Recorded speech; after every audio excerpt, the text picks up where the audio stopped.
हमारा जो आज का टॉपिक है वो इलेक्ट्रॉनिक्स चोक है।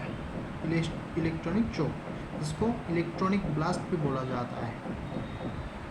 तो ये हम लोग दो टाइप का इलेक्ट्रिकल एंड इलेक्ट्रॉनिक्स चोक लिया हुआ है जो ट्यूब लाइट के लिए यूज़ होते हैं हम लोग। तो ये वाला जो इलेक्ट्रॉनिक्स चोक है ये अभी के हिसाब से चलता है, अभी के ज़माने में चलता है। ये वाला इलेक्ट्रॉनिक चोक कितने वाट का होता है? ये 36 वाट का एंड 40 वाट का दिया हुआ है, यानी 36 से 40 वाट तक ये चलेगा, यानी 25 आराम से भी चल जाएगा। 25, 30, 36 मिल जाएगा, आराम से चल जाएगा। और पहले के ज़माने में जो इलेक्ट्रिकल चोक चलता था वो इस वाले दिखते हैं, ठीक है। तो ये वाला चोक में क्या होता है, इस वाला चोक में अगर ख़राब हो जाता है तो ये चेंज करना पड़ता है। और इस वाला चोक में अगर ख़राब हो जाता है तो हम लोग क्या इसको रिपेयरिंग कर सकते हैं, ठीक है। तो इसमें क्या होता है, इसमें एक ही फेज यहाँ से लगता है और यहाँ से आउटपुट चला जाता है।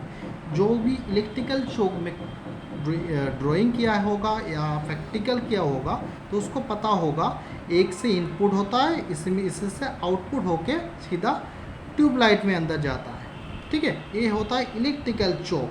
ये पहले के ज़माने में 40 वाट का मिलता था, अभी ये नहीं चलता है। अभी इलेक्ट्रॉनिक चोक आ गया मार्केट में, तो इलेक्ट्रॉनिक चोक सबसे ज़्यादा चलता है, ठीक है। इसमें क्या होता है, इसमें एक फेज तार होता है, एक न्यूट्रल तार होता है।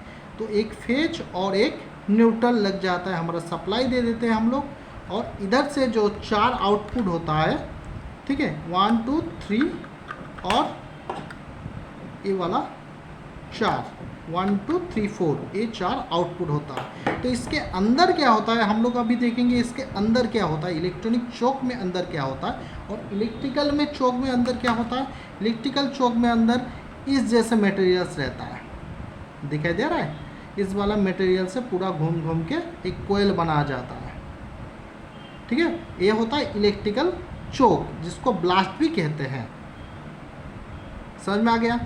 तो ये इलेक्ट्रिकल चोक हम लोग रखते हैं। अभी इलेक्ट्रॉनिक चोक में हम लोग देखते हैं इलेक्ट्रॉनिक चोक में क्या क्या हुआ है। इसमें किसका PF 0.9 है, ठीक है, 0.9। ये 36-40 वाट तक ट्यूब हमारा जलेगा और 230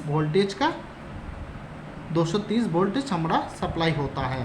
तो इसको हम लोग खोलते हैं, देखते हैं तो इसके अंदर क्या क्या है।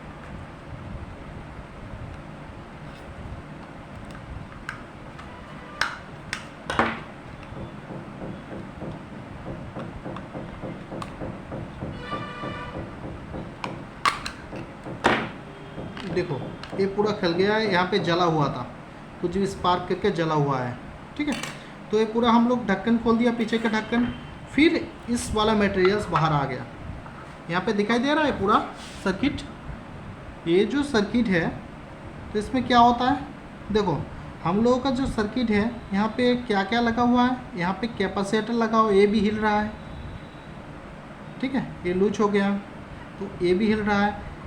ये रेजिस्टेंस भी चेक करना पड़ेगा, क्योंकि यहाँ से फेज और न्यूट्रल जब यहाँ से इनपुट होता है, इनपुट सप्लाई जब इस पैनल इस PCB में आता है, इस PCB में क्या होता है, इसमें जो डायग्राम दिया गया है इसको बोलते हैं फॉयल। तो इस फॉयल में क्या होता है, इसमें देखो यहाँ पे फेज कहाँ पे है, यहाँ पे है, यहाँ से कहाँ जा रहा है, यहाँ पे जा रहा है, ठीक है, यहाँ से यहाँ पे जा रहा है। और न्यूट्रल किधर गया, न्यूट्रल में देखो यहाँ पे न्यूट्रल घुसा है। तो न्यूट्रल क्या हुआ है, फ्यूज से ये जो रेजिस्टेंस है, ये रेजिस्टेंस से आउटपुट हो रहा है कि नहीं, ये भी चेक करना पड़ेगा। इससे किससे चेक करते हैं, मल्टीमीटर से चेक करते हैं। जो क्लास में टॉपिक में दिखाता हूँ मल्टीमीटर कैसे यूज़ किया हुआ है, जो भी मल्टीमीटर यूज़ किया है वो आराम से इसको चेक कर सकते हैं, ठीक है। तो उसके बाद यहाँ से रेजिस्टेंस से निकल के सीधा यहाँ से आके यहाँ पे आता है, ये कहाँ पे डायोड में आता है। तो डायोड चेक किया हुआ पता है, डायोड का 2 कैथोड एंड एनोड होता है, ठीक है। एक पॉजिटिव टर्मिनल, ये ब्लैक वाला जो है पूरा यहाँ से जो ब्लैक वाला है वो पॉजिटिव है और जो स्टील वाला है वो नेगेटिव है, ठीक है। तो ये डायोड को पूरा चेक करना पड़ेगा। जो डायोड ठीक ठाक है कि नहीं है। और ये दोनों को सबसे ज़्यादा ख़राब होता है, इसका नाम है पीएफ। ठीक है, इसको पीएफ कहते हैं बा ट्रांजिस्टर कहते हैं, इसको ट्रांजिस्टर कहते हैं। ठीक है, तो एक ट्रांजिस्टर को जो भी चेक करना पड़ेगा, इसको क्या कहता है, जीना डायोड कहते हैं इसको। ठीक है, तो ये ट्रांजिस्टर दोनों को चेक करना पड़ेगा। बाद में लास्ट में ये ट्रांसफार्मर को चेक करना पड़ेगा, ट्रांसफार्मर ठीक ठाक है कि नहीं है। और ये जो पीएफ ये भी जला हुआ लग रहा है मुझे, तो इसको भी चेक करना पड़ेगा। ठीक है, तो सब चेक किया, जो भी इलेक्ट्रॉनिक्स क्लास करते हैं उसको सब चेक करना आता होगा पहले से। तो ये जो चीज़ कैपेसिटर, फिल्टर, डायोड ये जो लगा हुआ है ये चेक करना आ जाएगा, तो आराम से ये सर्किट बोर्ड आराम से चेक कर पाओगे। ठीक है, तो कैसे चेक करना, ए से कहाँ से जा रहा है, इलेक्ट्रिकल टीवी में, टीवी रिपेयरिंग में, या कुछ भी हो जाए, कुछ भी में, तो क्या करना पड़ेगा पहले, तो इसको जो सप्लाई देंगे हम लोग, जब सप्लाई देंगे तो उसके बाद कहाँ जा रहा है वो पहले चेक करना। उसके बाद वो सिस्टम से, यानी मान लो ट्रांजिस्टर से निकल रहा है कि नहीं निकल रहा है। ठीक है, तो ट्रांजिस्टर से इनपुट जब दे रहे हैं, इनपुट से आउटपुट निकल रहा है कि नहीं निकल रहा है, ये भी चेक करना पड़ेगा। ठीक है, तो इसको चेक करके, हर चीज़ को चेक करके, सबसे ज़्यादा दिक्कत होता है ये ट्रांजिस्टर, दोनों ट्रांजिस्टर में सबसे ज़्यादा दिक्कत होता है। वो इलेक्ट्रॉनिक्स गैजेट में, हर चीज़ में सबसे ज़्यादा ट्रांजिस्टर को भी चेक करना पड़ेगा, और दूसरा रेजिस्टेंस में, तीसरा डायोड में। ये तीनों सबसे ज़्यादा ख़राब होता है। तो ये पहले तीनों चेक करना हम लोग बाहर सीखेंगे। तो बाहर कैसे सीखेंगे, जब इलेक्ट्रॉनिक्स गैजेट में क्लास करवाता हूँ तब एक एक चीज़ कैसे चेक किया जाता है वो सब कुछ मैं क्लास में दिखाता हूँ।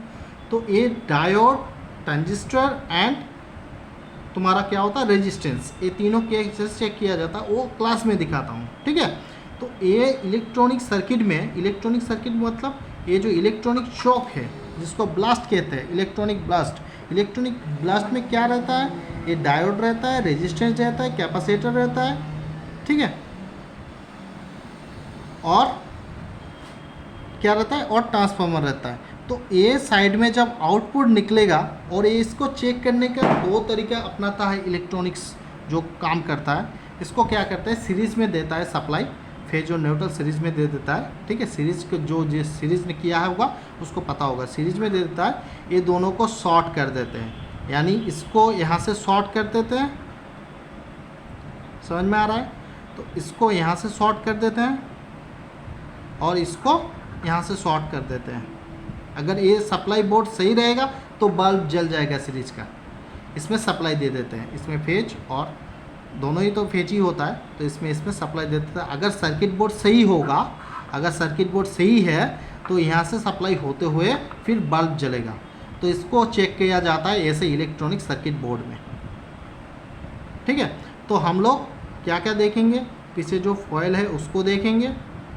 ठीक है, कहाँ पे स्पार्क हुआ है या जल गया है कहीं पे, तो ये सर्किट चेक करना मैं सिखा दूंगा, कैसे चेक किया जाता है और कैसे चेंज किया जाता है। देखो ये भी कैपेसिटर हिल रहा है पूरा, ये भी कैपेसिटर हिल रहा है, इसका सर्किट बोर्ड लूज हो गया।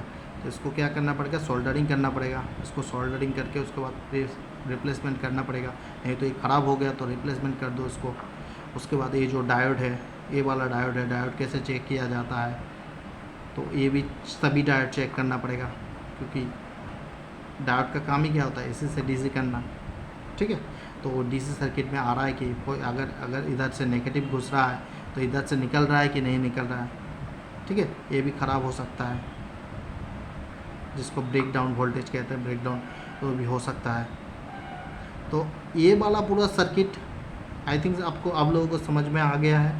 जो सर्किट में कुछ नहीं होता है, सर्किट में जो बेसिक कंपोनेंट है, ये सब चेक करना आना चाहिए। और इसका जो इनपुट का सप्लाई है, इनपुट का सप्लाई टीवी हो, एलईडी हो, सब चीज़ में एक इनपुट में सप्लाई में प्रॉब्लम होता है, नहीं तो आउटपुट सप्लाई प्रॉब्लम होता है। ये दोनों सप्लाई को पहले चेक करना पड़ेगा, इनपुट सप्लाई चेक करो, नहीं तो आउटपुट में चेक करो। इलेक्ट्रॉनिक सब्जेक्ट में यही होता है, इनपुट सप्लाई। अगर कोई इनपुट सप्लाई में क्या होता है, रेजिस्टेंस ख़राब हो सकता है, उसका फ्यूज़ ख़राब हो सकता है। अब किसी सर्किट में अगर मान लो इलेक्ट्रॉनिक चौक नहीं है, एलईडी टीवी है, या तुम्हारा मान लो क्या बोलते हैं इन्वर्टर है, या यूपीएस है, तो इस चीज़ में क्या होता है, रिले होता है, रिले को चेक करना पड़ता है, हर समय रिले भी ख़राब हो सकता है। तो ये सब सर्किट में क्या होता है, ये सब सर्किट में तुम लोगों को पहले चेक करना पड़ता है। इनपुट सप्लाई, जो सप्लाई यहाँ से आ रहा है, रेजिस्टेंस ठीक है कि नहीं, ये रेजिस्टेंस को चेक करना पड़ता है। उसके बाद रेजिस्टेंस के बाद कहाँ पे जाता है, ये फॉइल से देखो, ये फॉइल पूरा लाइन खींचा हुआ है, यहाँ से यहाँ तक लाइन खींचा हुआ है। तो पहले इनपुट में आता है जब सप्लाई, तब यहाँ से कहाँ जा रहा है, यहाँ पे जा रहा है। तो डायोड अगर रहेगा तो डायोड सप्लाई पर, डायोड से सप्लाई यहाँ से निकल रहा है कि नहीं निकल रहा है, ये पहले चेक करना पड़ेगा। अगर यहाँ पे ब्रेक हो गया तो सर्किट में आगे सप्लाई नहीं देगा, तो आगे सप्लाई नहीं देगा तो इधर बल्ब पे सप्लाई नहीं जाएगा। समझ में आ रहा है, ट्यूबलाइट पे सप्लाई नहीं जाएगा। तो इसको धीरे धीरे बारीकी से एक एक करके चेक करना पड़ता है। तो आई होप तुम लोग समझ गए हो पूरा प्रोसेस कैसे चेक किया जाता है इलेक्ट्रॉनिक्स कंपोनेंट। मैं तुम लोगों को एक एक करके हर चीज़ अभी प्रैक्टिकल में दिखाऊंगा, कैसे इसको हर चीज़ करते हैं, कैसे चेक किया जाता है, वो तो तुम लोग सीख गए हो। बाद में इसको अच्छी तरह चेक करके उसके बाद जो भी कंपोनेंट ख़राब हो गया उसको रिप्लेसमेंट कर देते हैं हम लोग। अगर मिल जाएगा तो अच्छी बात है, ठीक है। तो इस पूरा सर्किट में आई थिंक आप लोगों को समझ में आ गया पूरा प्रोसेस।